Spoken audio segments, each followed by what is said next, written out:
Hello दोस्तों, good morning all of you. Welcome to DSGK 12 में आपका स्वागत है। मैं धर्मेंद्र सिंह हाजिर हूँ 8 जून के करंट अफेयर लेके।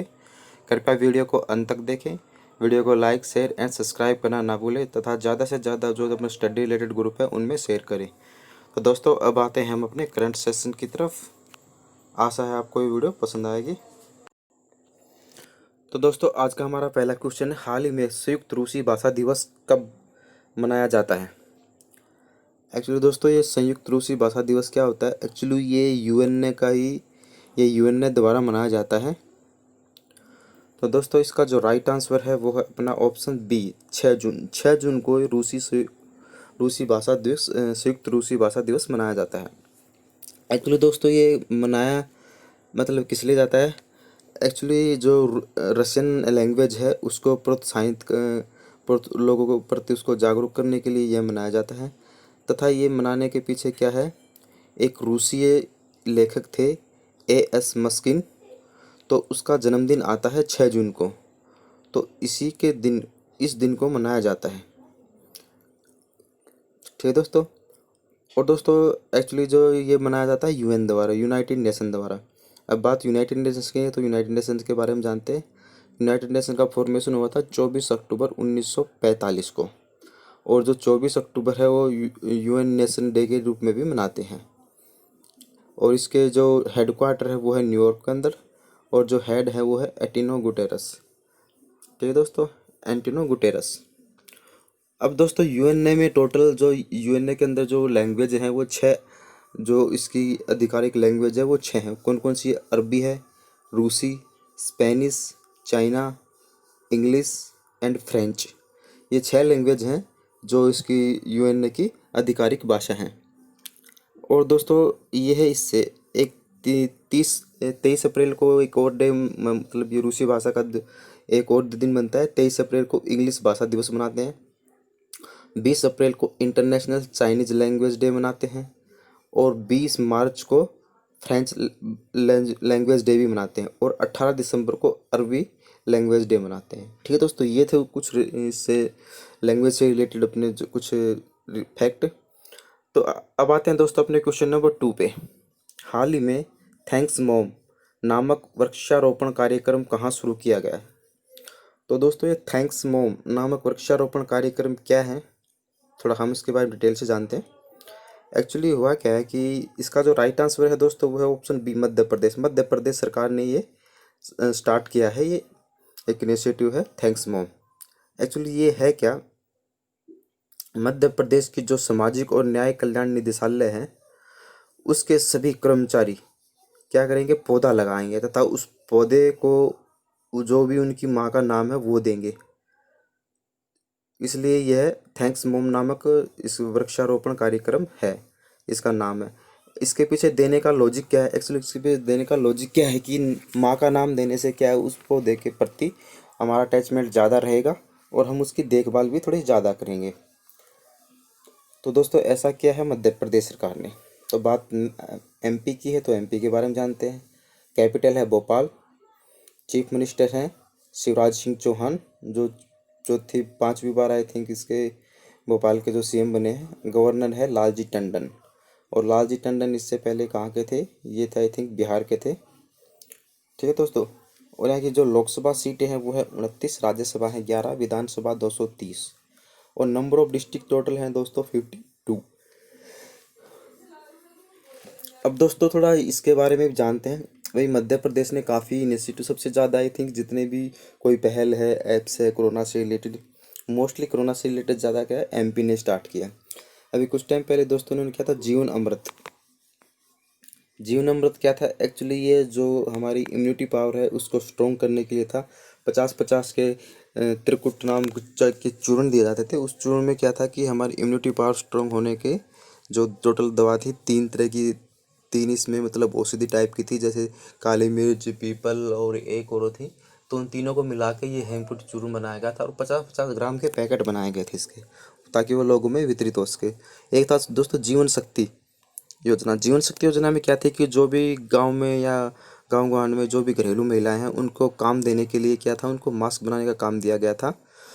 और एक मास्क की कीमत 11 रुपये रखी गई थी। अभी टॉप पेरेंट्स ऐप्स भी क्या था, ये किस लिए था, ये स्टूडेंट्स के लिए था। एक आया था संकल्प योजना, ये क्या था, बुजुर्गों की सहायता के लिए था। एक रोजगार सेतु ऐप्स भी इन्होंने डाउनलोड की थी।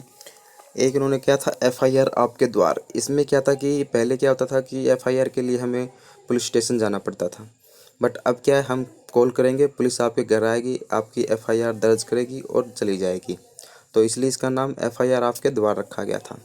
अभी कुछ टाइम पहले ही चरण पादुका पहल भी इन्होंने चलान स्टार्ट की थी। चरण पादुका में क्या था, इसमें जैसे कि आपको पता है कोरोना के चक्कर में चलते बहुत से लोग क्या थे, जैसे दिल्ली से है या हरियाणा से हैं, पैदल पैदल ही अपने जो स्टेट है वहाँ पे चल दिए थे।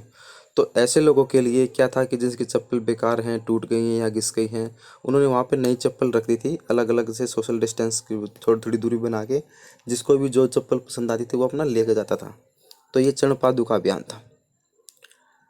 ठीक है दोस्तों, इतना था अपना टोटल मध्य प्रदेश के बारे में। अब आते हैं अपने क्वेश्चन नंबर 3 पे। किस देश में महिला एशियन कप 2022 का आयोजन किया है? तो दोस्तों ये किस में हुआ है? इसका जो राइट आंसर है दोस्तों वो है ऑप्शन,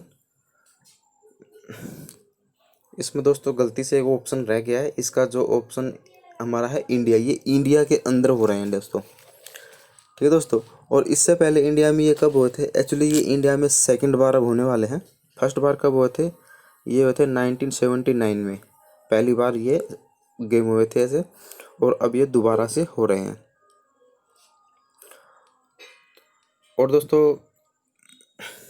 अब आते हैं दोस्तों अपने क्वेश्चन नंबर 4 पे। हाल ही में एडिडास ने भारत में अपना ब्रांड एम्बेसडर किसे नियुक्त किया? तो दोस्तों इसका जो राइट आंसर है वो है option A, Manushi Chhillar. Actually अभी एडिडास ने जो इंडिया में उनका ब्रांड एम्बेसडर है वो मानुषी छिल्लर को मतलब अपना ब्रांड एम्बेसडर बनाया है। अब दोस्तों ये ब्रांड एम्बेसडर बनी है ये मानुषी छिल्लर। ये कौन थी दोस्तों? ये मिस वर्ल्ड थी 2017 की। ठीक है दोस्तों, अब आते हैं दोस्तों अपने क्वेश्चन नंबर 5 पे। हाल ही में एनजीओ ने WHO पुरस्कार जीता है। किस एनजीओ ने दोस्तों WHO पुरस्कार जीता है?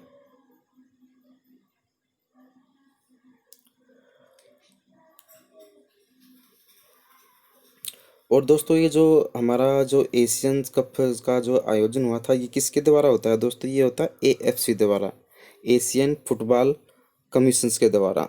और इसका फॉर्मेशन कब हुआ दोस्तों? 8 मई 1954 को। इसका हेडक्वार्टर कहाँ था? कोलालमपुर मलेशिया में। और टोटल मेंबर ऑफ कंट्रीज की कितनी है? 47। और इसके अध्यक्ष हैं शेख सलमान इब्राहिम अल खलीफा। ये इनके नाम बड़े खतरनाक होते हैं, जो जो ऐसे के नाम होते हैं। तो दोस्तों अब आते हैं हम अपने क्वेश्चन नंबर 5 पे। हाल ही में किस एनजीओ ने WHO पुरस्कार जीता है?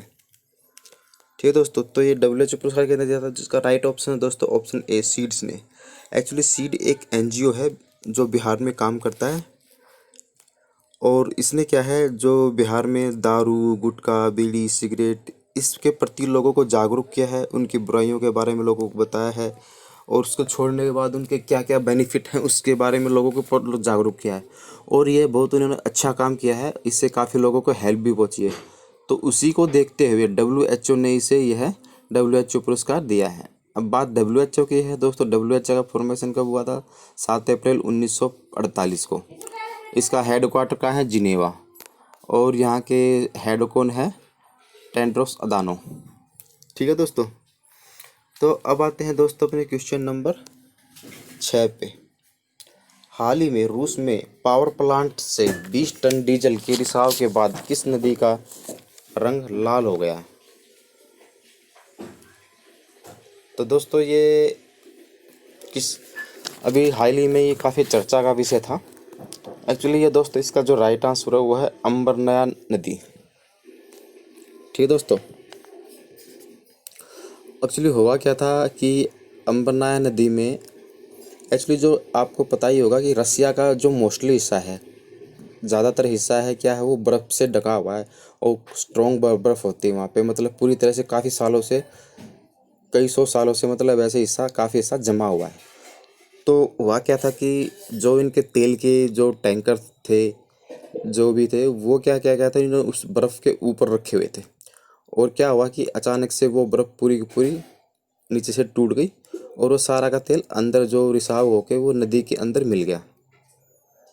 तो उससे क्या हुआ कि चारों तरफ तेल ही तेल फैल गया पूरा। और तेल फैलने से क्या हुआ कि जो जो नदी थी, अम्बरानाया नदी, उसके अंदर पूरी तरह से जो जीव जंतु थे, मतलब प्रदूषण इतना ज़्यादा हो गया। अगर उसको ये ठीक करने लगेंगे तो इनके करीबन करीबन अराउंड 1.16 बिलियन डॉलर लगने वाले हैं, जो इनका खर्च आएगा अभी। तो उसी को देखते हुए क्या था, यहाँ के जो प्रेसिडेंट है व्लादिमीर पुतिन, उन्होंने आपातकालीन घोषणा कर दी थी 4 तारीख को। आपातकालीन वहाँ पे लगा दिया था उस एरिया के अंदर। तो दोस्तों अब है, और ये कहाँ था दोस्तों, ये तेल रिसाव कहाँ था, ये है साइबेरिया के न्यूलोस सिटी में। अब दोस्तों बात है यहाँ पे किसकी। और दोस्तों जब ये रिसाव हुआ तो उसकी वजह से क्या था कि जो भी जलीय जीव थे वो काफ़ी, उनको मतलब एक तरह से प्रदूषित हो गए, तो उनको जीने में भी, मतलब सांस लेने में या कई तरह की भी दिक्कतें आई। और उसी को देखते हुए अभी मतलब इसको जल्दी से जल्दी क्लीन किया जा रहा है रशिया सरकार द्वारा। अब दोस्तों बात है रशिया की। तो रशिया की जो कैपिटल है वो है क्या है, मॉस्को। यहाँ के जो प्रेसिडेंट है व्लादिमीर पुतिन है। और यहाँ की जो करेंसी है वो है रूबल। और यहाँ के जो क्या टोटल रूबल है। और यहाँ की जो संसद है उसको बोलते हैं दोस्तों डूमा। ये काफ़ी जो संसद से रिलेटेड है कि किसकी देश की संसद को क्या बोलते हैं, तो उसकी जो संसद है उसको बोलते हैं दोस्तों डूमा। जैसे जापान की संसद को बोलते हैं डाइट।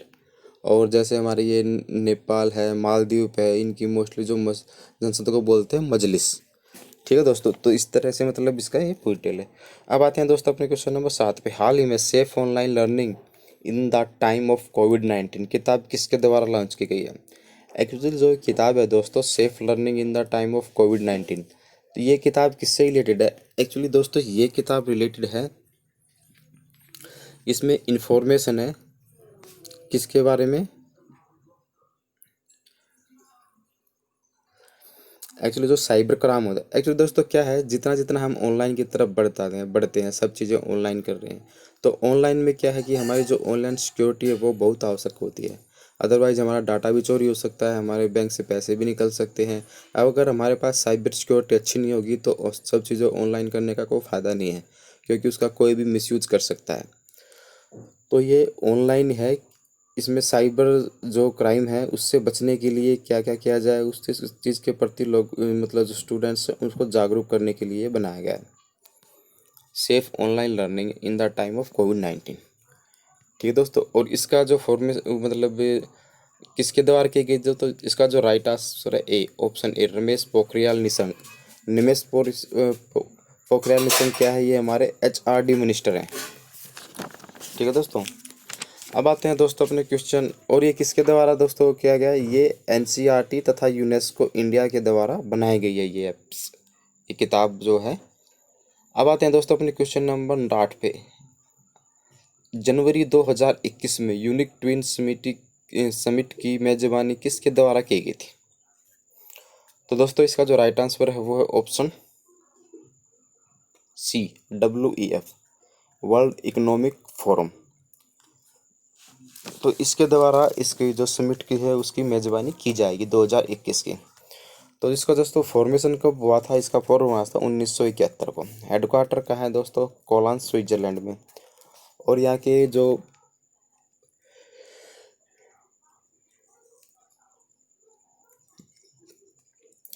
प्रेसिडेंट है या ED है वो है क्लाउड शा। ठीक है दोस्तों, और इसका जो आयोजन है, ये जो समिट है यूनिक ट्विन, इसका जो आयोजन है वो किसके मतलब ये वर्चुअल होगा। वर्चुअल मतलब क्या है कि ऑनलाइन कॉन्फ्रेंस के थ्रू होगा, और ये डावोस में किया जाएगा। ठीक है दोस्तों, और इसमें क्या है कि इसमें जो भी विश्व के प्रमुख सरकारी तथा गैर सरकारी व्यक्ति, नेता आदि इसमें हिस्सा लेंगे। और इसकी थीम क्या थी दोस्तों इस बार की, इसमें ये थी द ग्रेट रीसेट। अब आते हैं दोस्तों अपने क्वेश्चन नंबर 9 पे। हाल ही में भारत सरकार ने शहरी क्षेत्रों में वनावरण बढ़ाने के उद्देश्य से इस कार्यक्रम की शुरुआत की। तो दोस्तों ये कौन सा मतलब कार्यक्रम था? तो दोस्तों इसका जो राइट आंसर है वो अपना ऑप्शन ए, शहरी वन कार्यक्रम। तो दोस्तों इस कार्यक्रम के तहत क्या दिया गया है? एक्चुअली इसमें 2025 तक का जो टारगेट रखा हुआ है इन्होंने, 2025 तक क्या है, ये 200 नए वन क्षेत्र डेवलप करेंगे।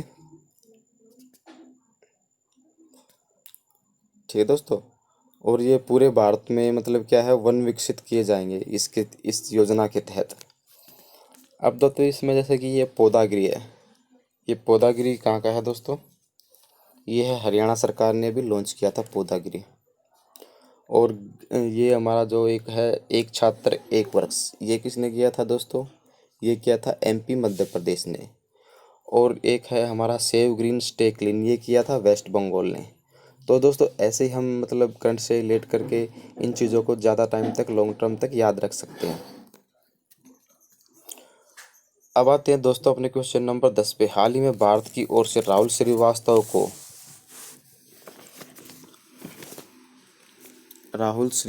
को क्या बनाया गया है? राजदूत नियुक्त किया गया। ये कहाँ का राजदूत नियुक्त किया गया दोस्तों? तो इसका जो राइट आंसर है दोस्तों वो है ऑप्शन ए, रोमानिया। अभी जो राहुल राजदूत है इनको रोमानिया का भी ब्रांड एम्बेसडर नियुक्त किया गया है, राजदूत। ठीक दोस्तों, अब बात है रोमानिया की। तो रोमानिया की कैपिटल है बुदापेस्ट। और यहाँ के जो ल्यू पी क्लाउड, यहाँ की जो करेंसी है वो दोस्तों वो है न्यू। और यहाँ के जो प्रेसिडेंट है वो है क्लाउड लोहसाना। और यहाँ दोस्तों क्या है कि अभी दोस्तों बात एम्बेसडर की है। एक होता है दोस्तों एम्बेसडर और एक होता है हाई कमिश्नर। एम्बेसडर का मतलब होता है राजदूत, हाई कमिश्नर का मतलब होता है उच्चायुक्त। तो दोस्तों होता है क्या है कि जो देश कॉमनवेल्थ कंट्री से रिलेटेड हैं या कॉमनवेल्थ गेम खेलते हैं उनके यहाँ हाई कमीशन नियुक्त कर देते हैं, और जो नॉन कमर्शियल जो लोग रह गए उनके लिए एम्बेसडर नियुक्त होते हैं। अभी कुछ टाइम पहले CB जॉर्ज को कहाँ का मतलब एम्बेसडर नियुक्त किया गया था? ये था कुवैत का। और अभी रवीश कुमार को जस्ट वो फिनलैंड के भी राजदूत नियुक्त हुए थे। और एक था सुशील कुमार सिंगल, ये पापुआ गिनी के हाई कमिश्नर नियुक्त हुए थे। और जो ब्रिटेन के जो गायत्री कुमारी है ये भी हाई कमिश्नर नियुक्त हुई थी। तो दोस्तों आज का हमारा चैप्टर यहीं समाप्त होता है। आशा आपको वीडियो पसंद आए। कि वीडियो को लाइक शेयर एंड सब्सक्राइब करना ना भूलें। कल फिर मिलेंगे एक नई वीडियो के साथ। तब तक के लिए मस्त रहिए, स्वस्थ रहिए। गुड बाय, जय हिंद।